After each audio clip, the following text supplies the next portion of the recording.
first step towards achieving your dreams is having the right coach. Get the best education with CAD/COM Lab and make your AutoCAD 2D 3Ds Max dreams come true. Download the app now. फिर होच-पोच हो जाती है, समझ में नहीं आता। इसीलिए architecture part में इसीलिए कॉलआउट्स को यूज़ करा गया है, डिटेल कॉलआउट को यूज़ करा जाता है ताकि आप उनको मार्क करके अलग सेपरेटली शो करा सकें सिस्टमेटिक वे। प्लानिंग के अंदर चाहिए तो आप वास्तु को भी ऐड करोगे, तो वास्तु भी ऐड होना चाहिए। इस चीज़ का भी ध्यान रखना है कि बेडरूम है तो बेडरूम के डोर की डायरेक्शन क्या होगी, ड्रेसर है, मास्टर बेडरूम है, स्टोर रूम है, लिविंग रूम है या फिर हमारा किचन है। तो इसीलिए मैंने कल बोला था कि एक एक पॉइंट नोट डाउन करना बहुत इंपॉर्टेंट है प्लानिंग स्टार्ट करने से पहले। तो आपके पास इम्पॉर्टेंट क्या है कि आप हर एक एरिया का स्टैंडर्ड फॉलो करेंगे और वास्तु के बेसिस पे चीज़ों को डिज़ाइन करेंगे। ठीक है, पॉइंट नंबर 1। तो जो हम प्लानिंग करते हैं, जो हम क्लाइंट की रिक्वायरमेंट को फुलफ़िल करते हैं, उसकी रिक्वायरमेंट हम डिज़ाइन करते हैं कहाँ से? वॉल से स्टार्ट करते हैं। सबसे पहला और basic part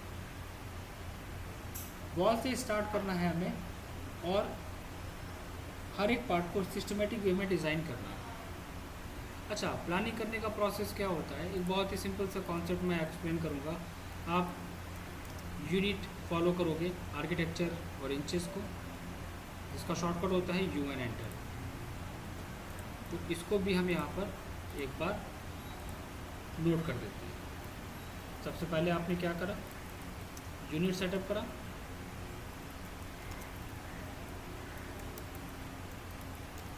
UN enter. Unit setup करने के बाद देन आप स्टार्ट करोगे वॉल्स के साथ। अब प्लानिंग का बहुत इजी तरीका है कि आपको एक रेक्टेंगल ड्रॉ करना है, जितने बाई जितने का आपको साइज चाहिए। बहुत बेसिक सी चीज़ है। अब हमें क्या करना है? मुझे वॉल से स्टार्ट करना है, तो आपने यहाँ पर वॉल ले ली। लेकिन प्लानिंग जब स्टार्ट करना तो कुछ चीज़ों का ध्यान रखना है। जैसे कि मुझे पता है कि हमें वहाँ पर सामने पोर्च एरिया देना है। आप पोर्च एरिया लोगे, सबसे पहले फ्रंट से स्टार्ट करोगे। पोर्च एरिया का साइज़ आप लोग लेके चलोगे कि कितना आ रहा है हमारे पास। ठीक है, ऑफसेट कमांड यूज़ करके हमारे पास गेट होगा, आपने गेट ले लिया। फिर हमारे पास स्पेस बचेगा तो वहाँ पर हम रूम को फॉलो करेंगे। पहले प्लानिंग करना है बहुत सोच समझ के, हर एक पार्ट को रिक्वायरमेंट के बेसिस पे। कहाँ पर हमारे पास वॉशरूम होगा, आप वॉशरूम के एरिया वहाँ पर लेके चलोगे। तो स्टार्टिंग में क्या करना है? आपको सिर्फ और सिर्फ चीज़ों को समझना है। आपको स्टार्टिंग में चीज़ों को समझना है कि क्या प्लानिंग हम परफेक्ट दे सकते हैं। और एक सबसे अच्छा तरीका मैं आप लोगों को बताऊं प्लानिंग करने का, कि प्लानिंग एक ऐसी चीज़ है कि जो शॉर्ट टाइम में नहीं आ सकती है। ये कंप्लीट डिपेंड करती है आपकी किसके ऊपर? प्रैक्टिस के ऊपर डिपेंड करती है। ये बहुत छोटी सी बात है। अब जब आप प्लानिंग करोगे तो प्लानिंग में आप एक बात का ध्यान रखना कि एग्जांपल हमारे पास बहुत सारे डिफरेंट टाइप्स ऑफ एरिया होते हैं, राइट? 600 स्क्वायर फीट, 800 के भी, 1200 स्क्वायर फीट, 1000, 1200, 1800, 2000 स्क्वायर फीट।